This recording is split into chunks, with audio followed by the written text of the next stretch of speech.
Content warning. This movie actually contains a lot of really messed up shit. If you don't really like that, you should click off because I will be talking about some rape that's kind of fucked up, you know? So, now you're warned.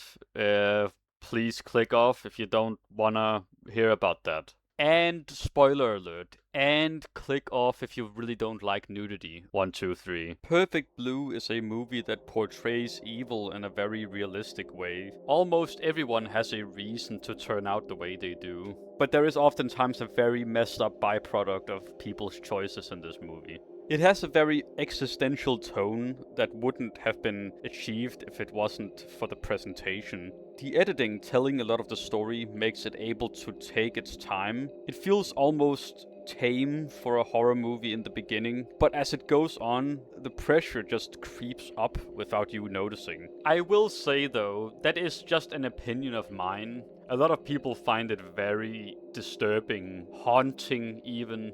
I do find it scary though, but my experience with it isn't that I'm being kept up at night, really. It's a good movie. That's what I respect it for.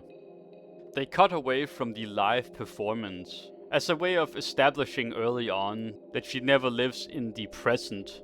Throughout, it's like Mima is quite literally getting haunted by her past and her decision to leave the pop group she was in. She really represents a type of teenager that wants the approval of others, to the point of choosing a profession just to impress her peers. She could ask for help, although she wasn't allowing herself to do that. Nor would anyone give her the time of day in that sort of environment. It feels like the world also just wants to contradict her at every turn. The cheese has gone bad, but it sounds like she just got there. Okay, that's not the only thing. But my point is, it's kind of all over the place in the beginning in terms of when it's taking place. Since we're following her perspective, if she just left the pop industry, or she's been living away from her family for quite a while. So even from the start, she's a person who seems to live in the past and makes a lot of mistakes. She never really thinks about things in the moment. Mima herself even compromises every single good thing she has. From the very beginning, she made a decision and put herself in a position where she really didn't stand any chance at all.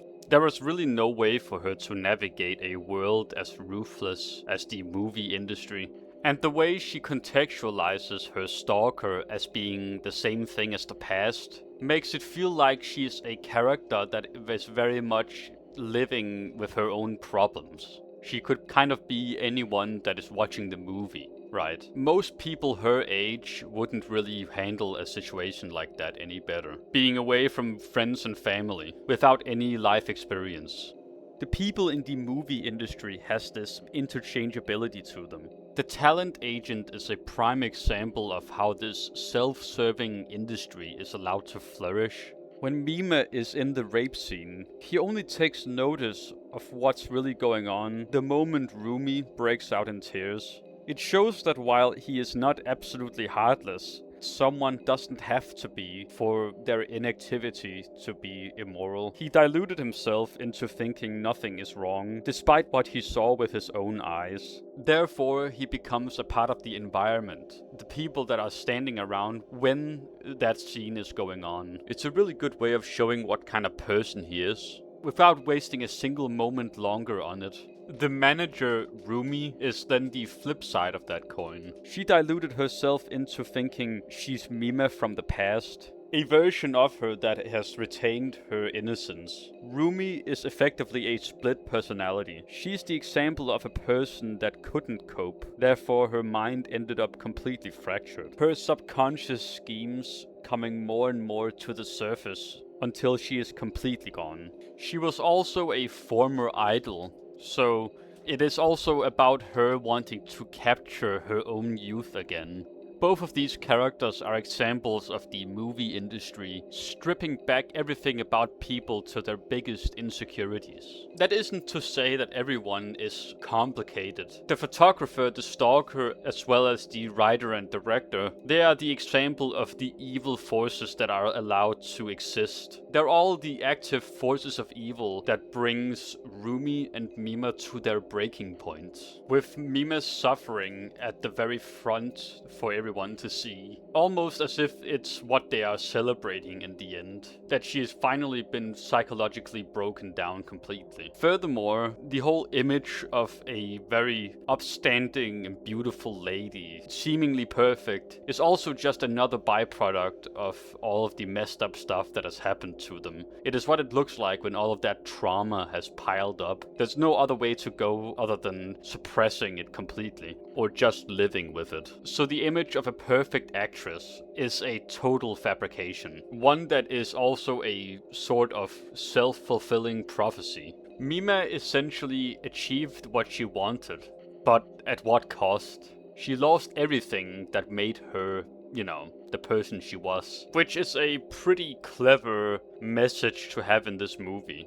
There is also a lot of really good usage of symbolism in this. Some I've already talked about, but I want to talk about some other instances as well. And just to continue with Mima, the moment she breaks down, there is the scene where the room is only lit by the aquarium. A really good piece of symbolism that showcases how it's her last hope. The only comfort she has left is these small fish, which makes even more sense in the scene why she has a mental breakdown. The stalker also has a moment where it seemingly is him having her dancing in the palm of his hand. It's making some commentary on this kind of person. Stalkers don't really like the people they are stalking. They see them as much as puppets as the people who actually operate in the industry. Then there is the chase. I find it to be one of the most defining sequences in the movie. It's extremely impressive how they show her psyche in this specific case. The way it fluctuates between Rumi and the quote-unquote ideal version of herself makes it have some very good interplay with reality and fiction. You know, rationale versus irrationale. She technically knows that Rumi has lost her mind and is trying to kill her. But in her mind, it's also about the nightmares coming to life, manifesting in some real sense. I really like this movie because it doesn't hold your hand, and for a movie that has a guessing component to the progression, it is actually quite comprehensive. It doesn't just sit down and tell you what's going on, it shows you things, and you're supposed to think about the context in which you're shown them. You are supposed to unravel the mystery, rather than the movie doing it for you. Pretty basic movie thing, I guess, but it's very well done here. The horror element for me also comes from how the main character just can't handle the situation. She doesn't make good decisions because she's a kid, so that makes absolute sense. She would naturally not survive with her innocence intact, which is also why I don't really subscribe to this not common misconception, but misconception nonetheless.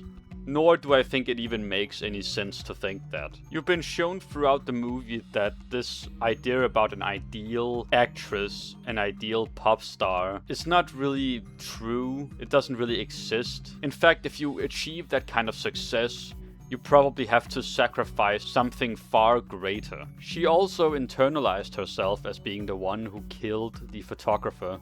It's a very vivid memory she has of it, or at least a dream, but that's in her mind. Mima was at a point of no return, so she essentially became a person she didn't want to become. It kind of just is what it is. It's not positive though. And the killing of the photographer also has some more meaning to it.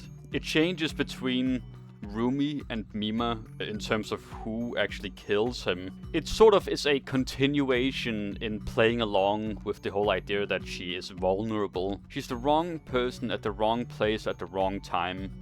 Other than that though, it also shows how they both are victims. So either one of them has sort of a reason to kill the photographer. So it really doesn't matter who physically did it, although there is still a quite literal reveal, being that Rumi has the weapon that was used to kill him. So this is a masterpiece. One of my personal favorites.